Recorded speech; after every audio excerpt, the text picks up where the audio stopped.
Amici bellini, buon martedì! Abbiamo archiviato un'altra giornata di campionato con quello che è successo ieri. La Fiorentina è riuscita a vincere, però ci sono molti argomenti e come ogni martedì quello che fa più notizia è l'open VAR, perché ovviamente le polemiche, quello che piace di più agli italiani. E sto leggendo delle reazioni molto scomposte in giro per il mondo.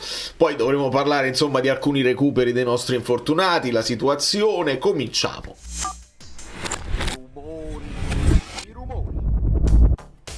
Senza dimenticare anche le pagelle, perché ci tengo, perché è un esercizio interessante anche per dare voce alla mia community. Voi le potete contestare. Io mi sono molto arrabbiato per la pagella che ho visto su Fantacalcio per quanto riguarda Elmas. Io posso capire Elmas perché sostituito al 45esimo, tu dici vabbè, ha giocato anche se non te la sei vista, ma il 5,5 ad Alisson Santos veramente non lo posso accettare, e allora devo combattere devo combattere il più possibile. Facciamo tutto insieme. Voi, se siete nuovi, se siete capitati qui per caso, buongiorno, buonasera. Tra un po' c'è anche la Champions, ci saranno i primi verdetti, e iscrivetevi al canale. Adesso vi dovete iscrivere al canale perché ci avviciniamo alla finale del campionato, dove dobbiamo stare tutti uniti, compatti il più possibile. Ci spostiamo, e questo è quello che ho preparato insomma per parlare dell'Open VAR, perché a quanto pare lo vogliono chiudere e non mi sembra una soluzione.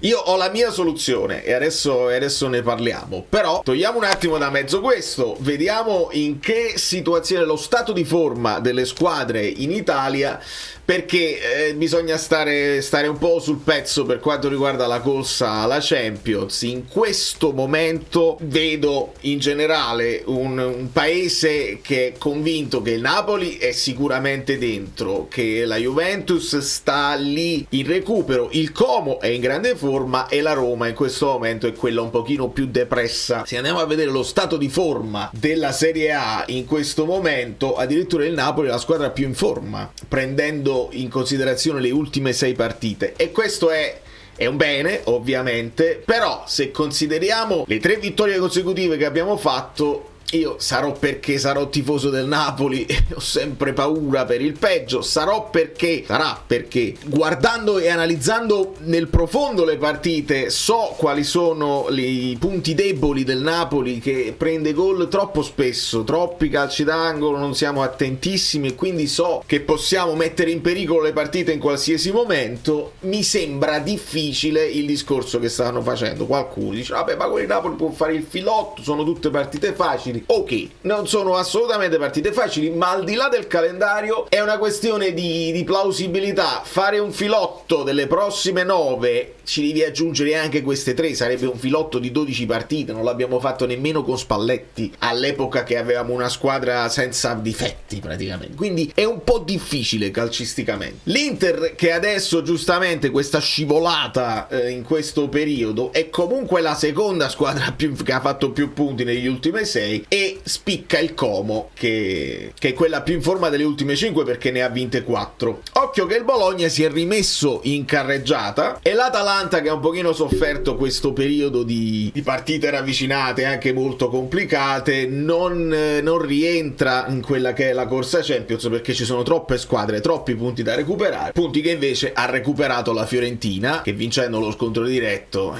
respirano decisamente.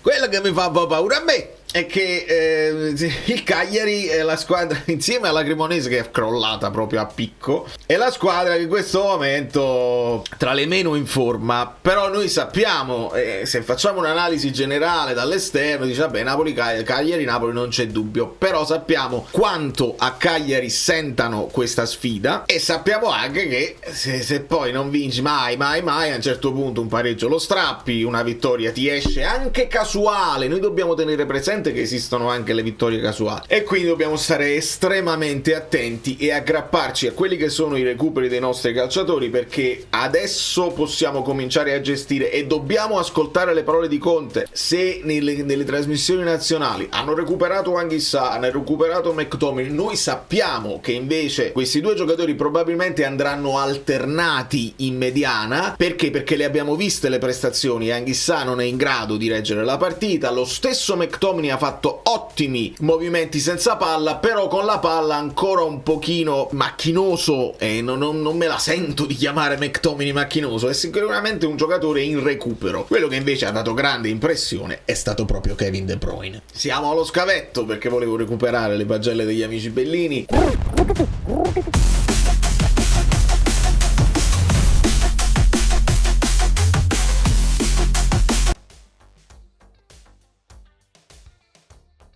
Qua probabilmente vedete c'è sempre un gap tra chi ha dato 7 e chi ha dato 3,5, e sono le esagerazioni del caso. I tifosi sono così, sono esagerati, però mi sembra che insomma tra il 5,5 e il 6, se vogliamo dare responsabilità sul gol di Siebert, probabilmente ci sta. Comunque niente di che, Meret 5,5. Non una partita folgorante né in positivo né in negativo per lui. In quella zona banda ha dato un po' di fastidio. Ovviamente ci sarà sempre da capire ad ogni partita lo stato di forma di Juan Jesus, che in questo momento non sappiamo se è recuperabile per la prossima, e può essere anche che non si voglia poi rischiare, perché adesso abbiamo il Cagliari, poi abbiamo subito il Milan, è chiaro c'è la sosta per lo mezzo, quindi si potrebbe decidere di non cercare di infortunarli, di non forzare. Però io come lo voglio vedere come quello Rachmani, cioè Rachmani arrivò, non fu subito impattante, ma piano piano è cresciuto fino a essere un punto di riferimento. Non lo bocciamo, Beuke ma 6 continua a essere in crescita. Invece Buongiorno, chissà se anche in ottica nazionale in quella zona onestamente siamo anche abbastanza, abbiamo tanti di difensori mancini che possono fare i centrali o i braccetti, poi bisognerà capire anche lì come lo stato psicologico di gente come Bastoni, e quindi è un problema di Gattuso. Però a parte un inciampo nel primo tempo, ma il primo tempo tutti quanti sottotono. Buongiorno 6,5, oramai stabile come braccetto, anche perché non ne abbiamo molti e quindi bisogna adattarsi. Partita abbastanza tranquilla anche per Olivera, 6-. Arriva il premio Oriali, qualcuno è riuscito anche a dargli il flop perché è una cosa proprio di non ce la fanno. Però il primo tempo ci prova e colpisce l'esterno della rete, ma nel secondo tempo canto a sé ci finisce Kevin, e quindi io do anche merito a chi è entrato insieme a McTominay nel secondo tempo. Politano fa l'assist e il video di Valentina mi permette di vedere open bar senza dire stupidaggini. Assist, finalmente arriva il primo gol, era ora. Premio Oriali, Politano 8,5. Premio Miciu se lo prende lui. Però sappiamo che non è una questione di colpa o di non impegnarsi o di aver fatto errori gravi, è una questione di essere buttato nella mischia perché ce n'è bisogno, visto l'infortunio di Vergara, dovendo spostare Elmas in avanti, adesso si devono dividere i minuti. Almeno c'è la giustificazione, non è questione di voler indossare le ciabatte, è questione che proprio non ce la fa. Anguissa 5. Molto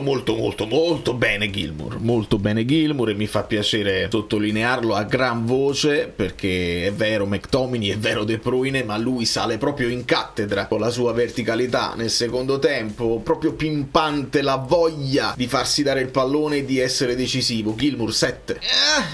Perché non c'è questione che non c'ha, perché ha dato tanto in questa stagione, l'età è sempre quella che è, quindi ritornare brillante non è facilissimo, però ce l'ha il sostituto. Io qua mi appello a Conte, ma siamo sicuri che non può giocarne una Gutierrez all'inizio? Spinazzola 5,5. Mi trovo col voto a Elmas, perché poi non è che abbia fatto disastri, però se fai il paragone con Elmas e De Bruyne Onestamente metto De Bruyne lì titolare per la prossima, però lui ha provato secondo me a portare palla avanti e a cercare dei presupposti anche nel primo tempo. Elmas 6, come è giusto dare anche di più ad Davinson Santos, che rappresenta quell'outlet sulla sinistra dove puoi cercare di isolarlo nell'uno contro uno. Il Napoli sviluppa sempre in questo modo un po' asimmetrico: da una parte possiamo puntare e andare in dribbling, dall'altra costruiamo con le sovrapposizioni, e poi sta andando anche alla conclusione, quindi secondo me molto molto positivo. Davinson Santos 6,5.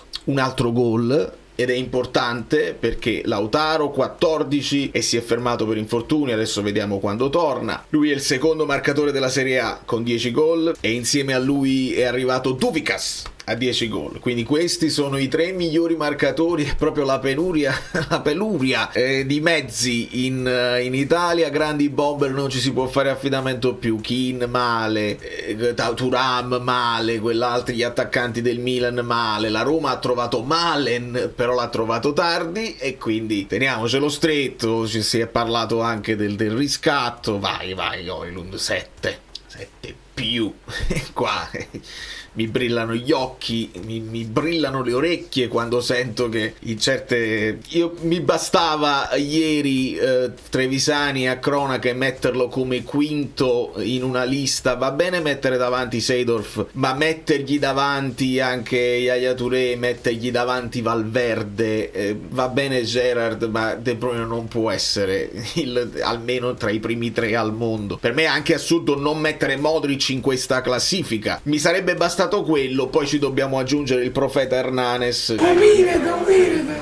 D'Italia. Sembra quasi che sai, poco. Allora,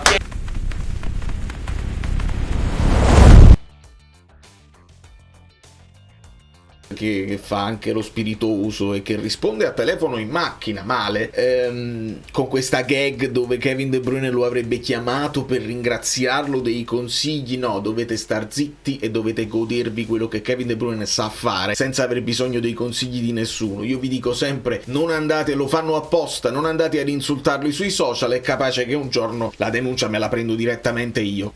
I was calling.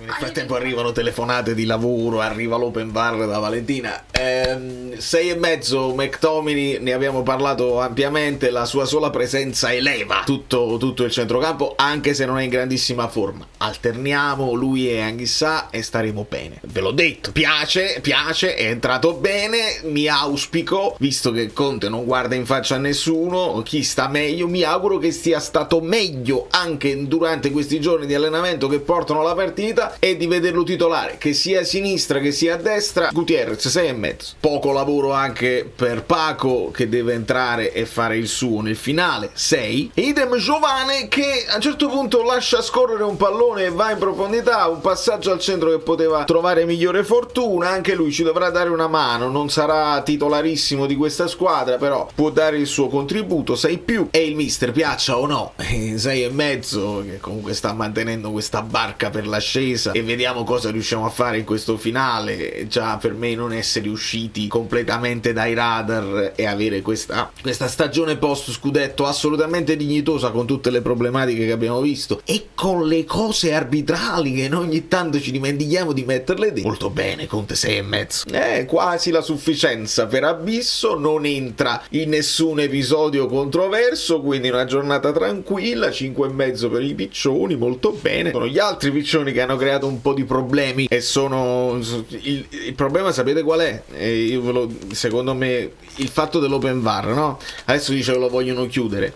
Per me chiudere non è una soluzione, cioè nel senso ritorniamo al mutismo, non possiamo neanche sapere più quello che si dicono, almeno il sentire quello che si dicono in sala VAR ci riporta a una realtà dove a volte il VAR è decisivo perché dice la sua e si impone sull'arbitro, altre volte ascoltano più o meno quello che l'arbitro, dipende anche dal carisma delle due entità. Per me chiudere open VAR non è una soluzione che migliora e che toglie le polemiche. Per me, e qua mi dovete dire voi se siete d'accordo, per me bisogna bisognerebbe aprirlo, ma non con le domande fatte dalla ZIL, che sono già domande che presuppongono la risposta. Quindi allora questi sono gli episodi di cui parliamo oggi, e alcuni episodi spariscono perché pare che non ci siano stati episodi rilevanti sul Lazio-Milan, e magari ci sono dei tifosi del Milan che vogliono sapere se quel fallo di mano di Provskard è stato considerato. Non va bene che già decidete voi quali sono gli episodi. Fate open bar, mandate, ma guarda che grande formato, mandate un rappresentante delle società che chiedono. Se una società si sente defraudata, non fate fare polemica ai tifosi, non fate il silenzio stampa ad hoc oppure a caldo le polemiche, perché quello non serve a niente, alza solo i toni. Si manda uno per ogni società che si sente vuole una spiegazione in merito,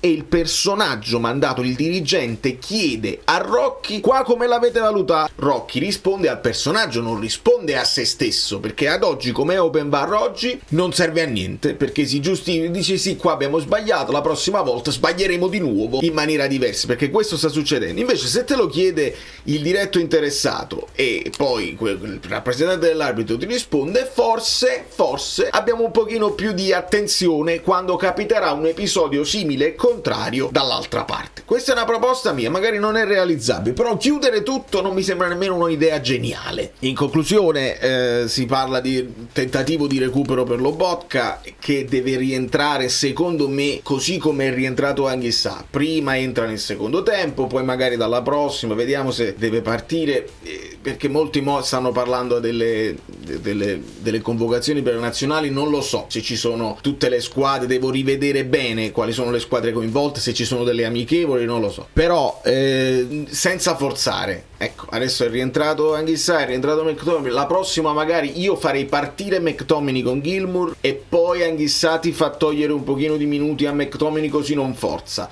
Lo stesso Lobotka può togliere qualche minuto a Gilmour, devi gestire Elmas che ne ha fatte tante consecutive, puoi rimettere dentro KDB, Alisson mi sembra fresco tranquillamente, e quindi puoi gestire la situazione. Questo è quanto, senza esagerare, senza urlare, senza dire cose assurde. Ascoltiamo quello che ci dice il nostro allenatore quelle poche volte che parla, e da lì ci togliamo dei dubbi e uniamo i puntini. Da New York, Valerio Fluido è tutto. Potete lasciare un like finale, anche perché tra telefonate, le cose eccetera eccetera non sto capendo niente con i contenuti e l'algoritmo si dimentica di più.